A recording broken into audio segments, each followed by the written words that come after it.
Etienne, welcome to Hitting Pan. Thank you. How are you? How's it going? I'm great. How are you? Good. I'm excited to have you here because I have all the questions. I need to know all the things. I'm like, career, Ortega. I want to know all the things. So I'm like so excited to have you here. Thank you for coming.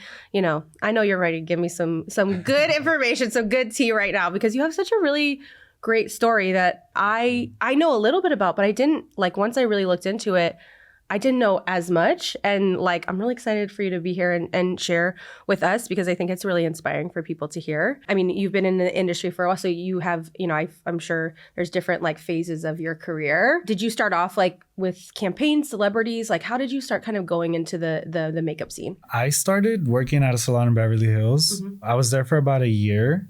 And I think that was my tester. Mm-hmm. I realized I didn't want to be at a salon. Yeah. It helped me learn that, and it helped me have customer service in a sense, learning how to deal with difficult people or or great people. Yeah, and build clients, a clientele. Clients. Yeah. And eventually, I met my friend Birgit, I met her there, and she introduced me to Maria Bravo, which is Eva Longoria's best friend. Yep. I was 21 by this time, and I did her makeup and hair for dinner one time, and then I guess Eva was like, "Who did your hair and makeup?" And it was me. And the next morning, I was at Eva Longoria's house doing one of those early Good Morning America situations. To me, that's crazy. Looking back at that is I was 21, I was not even ready. Technically, I wasn't. But you're never ready. No. For anything, you know. So you say yes. You just gotta go and do it.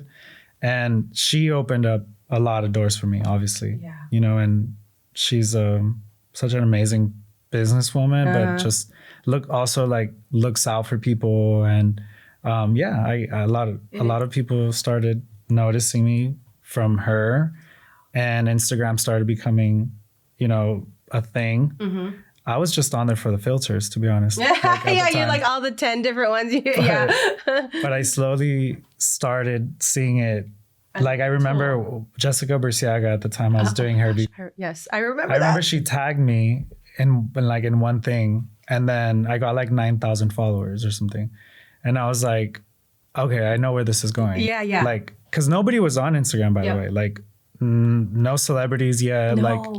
In the beauty world, nobody was on it either. Wow. I feel me and my friend Raquel, I feel we really started posting glam photos and hair and makeup by and the power of the tag. Yep. We caught on to that. I do remember that. I remember that era, obviously as your career has grown and your clientele has grown, but I remember even those early days where it was oh wow, a professional, a celebrity makeup artist, and seeing their work and seeing them post. And I remember you, I remember Raquel. You're right. Yeah. I do remember those days of it felt really exclusive. Yeah. And so even from the audience, the reason they were probably engaging is because we had never had access that. Yeah. It was an elusive career. And so to see real people who were doing it was really, really cool. Yeah. Cause before that, when would you ever hear about who does, Cameron Diaz's makeup? Who does, No, you don't know those things. Exactly. It was very mysterious. You would only hear about it in editorials, when you're tagged in the magazine and stuff. Yeah, and even then sometimes it was small where it would just be hair, makeup, whatever. Unless it was Pat McGrath. Literally it was that those were the people that you knew. Kevin Aquan. Mm-hmm, but the big names, from an editorial Runway and all that stuff. Yeah. But it was such the early movement of just glam and now look at it's crazy. I mean, where we are now, but it is those early days were really cool to see people jump on and be that's smart. I mean, it's obviously super smart for you to be I think a lot of makeup artists, some makeup artists at the beginning missed the boat because they felt is this unprofessional?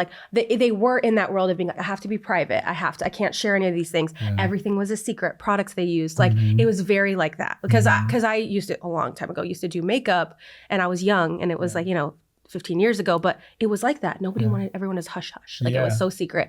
And so I think some people are well, I'm not going to go on social media because I'm just going to do this private, whatever thing. But the people who did the social media, they recognized it for what it could be and really saw things blossom from there, right? Yeah. I mean, we're a prime example of that, of how that changed. I mean, social media did change my career, Yeah. And I mean, that's how Kim Kardashian found me. I didn't know that. Wow. Well, me and Raquel. She just saw the posting, people tagging we were you guys. And I mean, celebrities, started to be on Instagram and Would you get like a DM? Like what is like, how would it work? Or did they get your contact from someone else? Like, how was this like? Her team at the time, Keeping Up with the Kardashians, they reached out. They said, we're looking and then she also opened, like, insane doors for me. And not only with her, but I've worked with all her sisters, and I still do her mom. Yeah. Oh my gosh, iconic. Kris Jenner. So iconic. Yes. I love your Kris glam. It's so iconic, truly.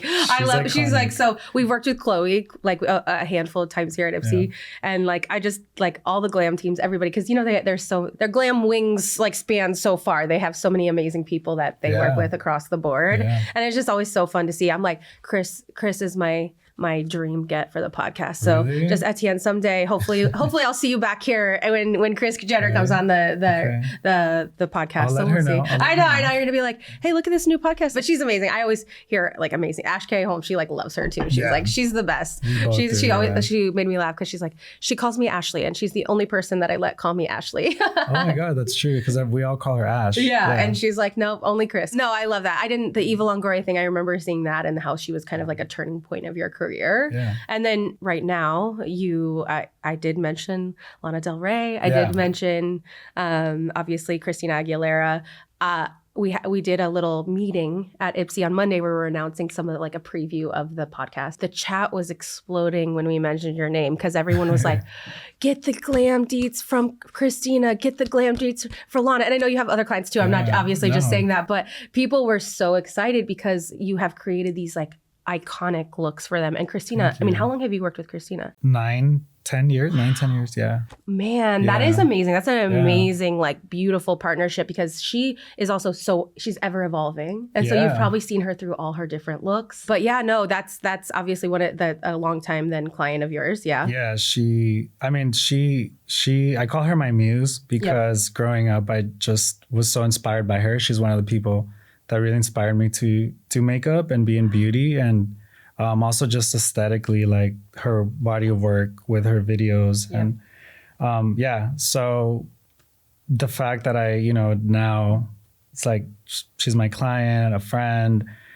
We have a beautiful history together, working with each other. She's amazing. Crazy, yeah. What's your process when you create a look? Do you bring something to her? Does she bring something to you? All the above? Like when you're really like getting in there, like how do you? I mean, my process, I think first and foremost is just, I think building a relationship with them, like a work friendly relationship where like, being professional, doing obviously a good job at what you do. And there's like a lot to it, but like having trust, having her trust me, I think is first for me. Like, it's just like, if she never tells me anything unless, she has a very specific idea, like, oh, I want a red lip. Yep. So then we'll do a red lip. She's like, I have this vision of this, and then you do your thing type thing. Yeah. But most of the time, I discuss with like the hairstylist or the wardrobe stylist, and then we all kind of figure it out together. And then we pitch her or any of my clients, like, what about something like this? And then she'll just be like, yes, no. And then sometimes she doesn't, she just lets us trust us. And then that's like the biggest gift any client could give us. But that's why I love that you called out the trust, because I do think like, a lot of times when people want advice, from celebrity makeup artists or celebrity hairstylists and saying like, what advice would you give me if I want to work with celebrities? I think sometimes they're looking for like how to find the clients or, how to get in with people or how to assist people or products. People like, what products do you use? But like, actually, I think it is like, that's where it's rooted is like, learn how to build relationships and build trust with you, because that is ultimately what's going to keep someone booking you and go beyond like one time. You got one time, and some people might go, why didn't I get booked again or whatever. It's not like it's always the work. I think it's like how the relationship. Yeah, it's a platter of things. Yeah, like I know some very talented, amazing people that are great at their talent, but maybe are not great at their professionalism. Yeah. And I'm not saying anyone in particular. I'm just saying, of course, I know that happens out there a lot. Yeah. Or they prioritize the beauty, the talent part, right? They're prioritizing like perfecting their craft, but there's this, there's, like you said, a platter. There's a lot of things. It's not just that. And I think we have to be respectful of, of who they are, our clients are. Like, you know, what we post, what we share out to the world.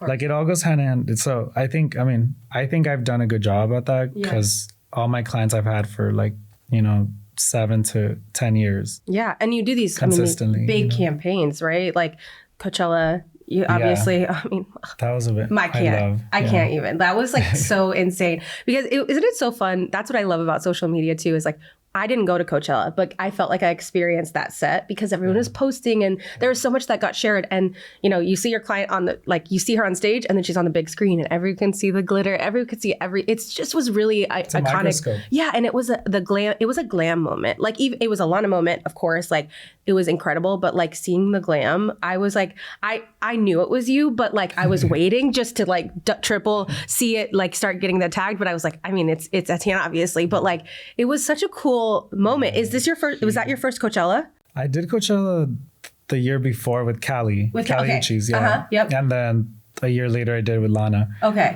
Both headliners, which was cool.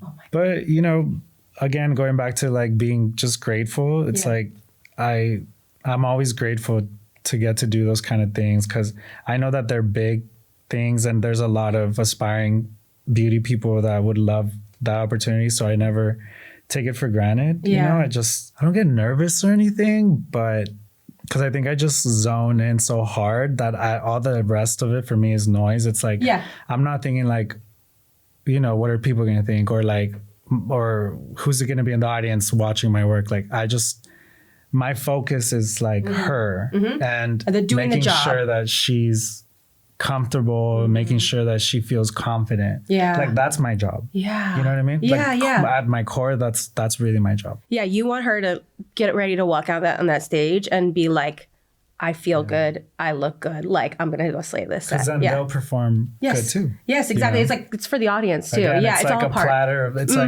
It's like we're building, you know, the Power Rangers, like when they come together and build this big robot. Like I feel like that's us. It's like, I'm the face. Somebody's the hair. Somebody's the body. Yeah. It's a work of art. I love that. I didn't go to that Coachella, but I've been to Coachella a handful of times. And it's hot as hell. It is hot out there in that desert. Was there any did you test the look? Did you because I mean, listen, makeup artists, they're built for longevity. It's not like, it's not like it's necessarily, I don't know if you're doing anything different. Like that was my question. Cause I was like, was the glam process different in building that look, like doing it for the heat than you would do normally with her? Yes and no. I mean, I didn't do anything different, like technical wise. Like I did my same thing. Yeah. I like using this primer, which I'm not a big fan of primers, but this Milk makeup one, it's the Hydra Grip primer.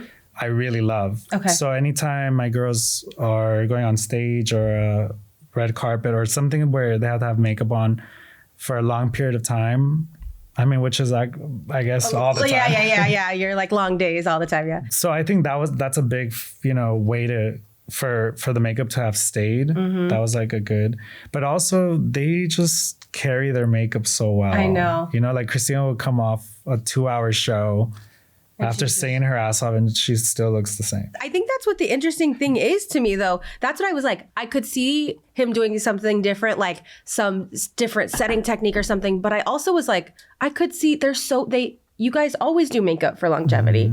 You want this to stay. You want it to look perfect all day. These, talent, they're either shooting something on a music video that's like they're shooting for 16 hours or they're performing or so like that's what I was like, I don't know, maybe they didn't do. The spray is really great too. I think I may have used that day, right? Yeah, that stuff locks everything in. Like my makeup does not move when I use that stuff. So I'll use the same setting spray as Lana Del Rey. I feel really good about that.